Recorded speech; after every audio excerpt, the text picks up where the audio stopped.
Cryptoslo, cryptocurrency news and investing. Cryptoslo with more crypto gains. What's going on, guys? Tonight's video I'm going to talk about how to add custom RPCs to Rabby.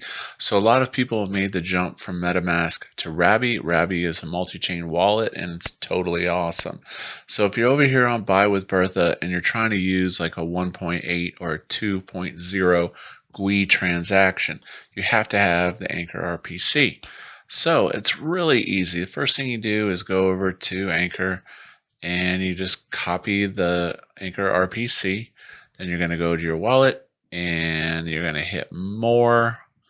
Then you're going to hit custom RPC. And then you're going to hit add. And then you type in the chain, BNB. And then you paste in, this wouldn't be there, I already have it in my wallet.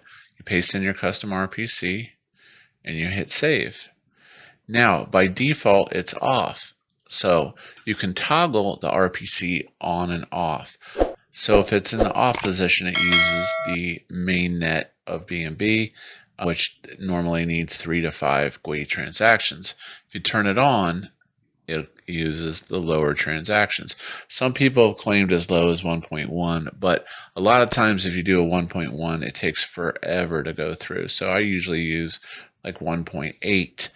Also, sometimes if your DApp doesn't load, simply turn it off. It may be glitchy. So that's it.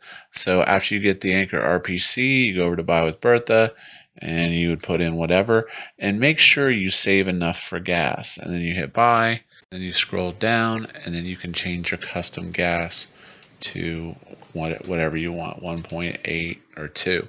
And then it saves you money when you buy with Bertha, and then you also get the additional whitelist discount. So that's it. That's how you add a custom RPC to Rabby, and this could be for any chain. Maybe you want more privacy, or you have your own node, which actually Anchor actually sells the ability to have your own node as well. So hope you enjoyed tonight's video. As always, this is Cryptoslo. If you're not talking gains, then we're not talking.